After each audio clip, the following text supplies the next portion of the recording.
Hello बच्चों, प्रश्न दिया गया है कि एक आवेश Q को दो भागों में किस प्रकार विभाजित करें कि उन्हें एक दूसरे से कुछ दूरी पर रखने पर उनके बीच अधिकतम प्रतिकर्षण बल लगे। तो हम लोग इस प्रश्न को यहाँ पे हल करेंगे, लेकिन उससे पहले हम लोग यहाँ पे मुख्य अवधारणा देखेंगे जिसके आधार पे प्रश्न को हल करेंगे। तो मुख्य अवधारणा के अंतर्गत हम लोग यहाँ पे कूलाम के नियम का अध्ययन करेंगे, ठीक है, जो कि आवेशों के लिए होगा। ठीक है, तो जो कूलाम का नियम होता है यह दो आवेशों के मध्य लगने वाले आकर्षण एवं प्रतिकर्षण बल को दर्शाता है। तो हमारे पास यहाँ पे बल F बराबर हो जाता है 1/4 पाई एप्सिलॉन नॉट गुणित यहाँ पे उन दोनों आवेशों के मध्य की दूरी Q1, मतलब कि आवेशों का मान Q1 गुणित Q2 बटे इनके मध्य की दूरी का वर्ग। ठीक है, ये हमारे पास होता है जब ये कुछ दूरी पर स्थित होते हैं, तो इसे हम लोग समीकरण 1 नाम दे देते हैं। और जब हमें अधिकतम बल चाहिए रहता है, ठीक है, अधिकतम प्रतिकर्षण बल हो या फिर आकर्षण बल हो, तो हम लोग यहाँ पे करते हैं इस बल का अवकलन किसी एक आवेश के सापेक्ष में। ठीक है, तो इसे अभी Q आवेश रख लेते हैं क्योंकि हमने इसे विभाजित नहीं किया है। ठीक है, तो ये हमारे पास 0 के बराबर होना चाहिए और यह हमें अधिकतम बल की स्थिति में मिलेगा। तो ये हो जाएगा हमारे पास समीकरण 2।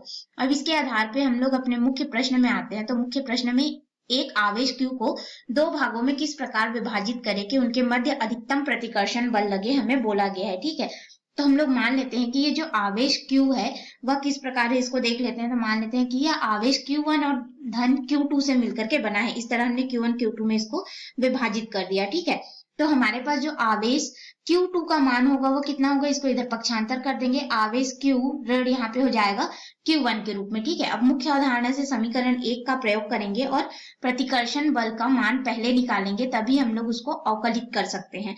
तो हमारे पास यहाँ पे प्रतिकर्षण बल F बराबर कितना हो जाएगा, 1/4 पाई एप्सिलॉन नॉट गुणित आवेश का मान रखेंगे। तो पहले आवेश का मान Q1 में हमने इसे विभाजित किया, दूसरा आवेश Q2 का मान कितना हो जाएगा, Q ऋण Q1 हमें यहाँ पे प्राप्त होगा और इनके मध्य की दूरी हम लोग R का वर्ग लेकर के चल रहे हैं, यानी कि R हमारे पास इनके मध्य में दूरी है। ठीक है, R दूरी पर स्थित है, ये मान लिए थे हम लोग।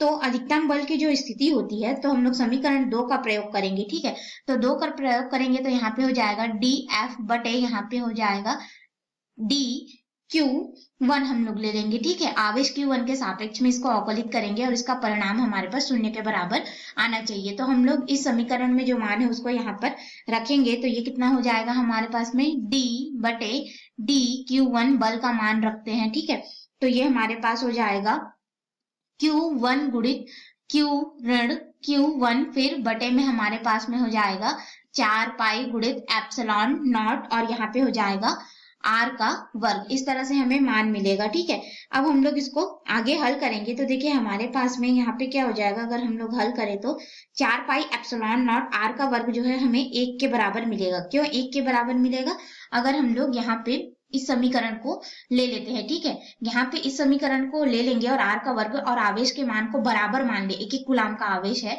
तो हमारे पास क्या हो जाएगा, जो बल का मान मिलेगा 1/4 पाई एप्सिलॉन नॉट हो जाएगा। तो उस समय हमें 1 न्यूटन का जो बल है वह प्राप्त होना चाहिए। तो इस स्थिति में हम लोग यहाँ पे मान लेते हैं कि जो 4 पाई एप्सिलॉन नॉट गुणित R का वर्ग है, क्योंकि देखो 4 पाई गुणित एप्सिलॉन नॉट नियतांक है हमारे पास में, दूरी को भी हम लोग एक इस तरह से इसको विभाजित कर रहे हैं कि इनके मध्य की जो दूरी हो वो समान हो। तो इस समान हो तो हम लोग उसे एक नियत मात्रक में बराबर में रखेंगे। ठीक है, तो हम लोग 1 मीटर मान करके चलेंगे, तो उसके अनुसार ये पूरा मान हमारे पास नियत हो जाएगा। तो नियत करने के लिए हम लोग इसे 1 लिख सकते हैं, इस तरह से भी हम लोग इसको समझ सकते हैं।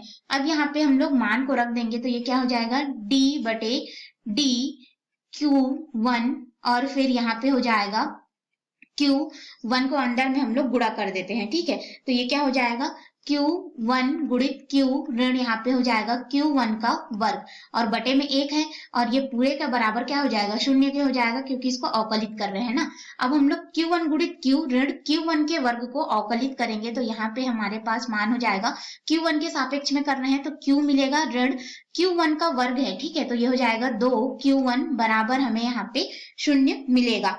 अब हम लोग क्या करेंगे, आवेश के मान को निकालेंगे।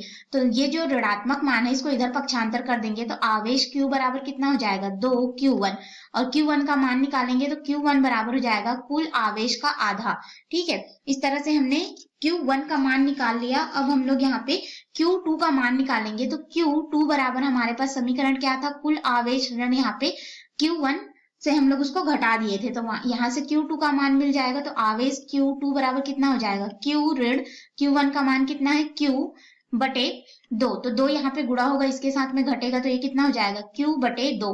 तो हम लोग प्रतिकर्षण, अधिकतम प्रतिकर्षण बल के लिए अगर आवेश के मान देखें तो हमारे पास कितना आ जाएगा, विभाजित करेंगे तो Q1 जो है पहले के आवेश, जो हमारे पास आवेश Q है उसका आधा होगा, और Q2 का भी मान हमारे पास में अगर हम लोग आवेश के मान का आधा रखेंगे, यानी कि हम ये कह सकते हैं कि जो आवेश हमने विभाजित किया है Q बटे 2, और Q बटे 2 आवेश को इस तरह से मान लेते हैं कि R दूरी पर स्थित कर देंगे, ठीक है।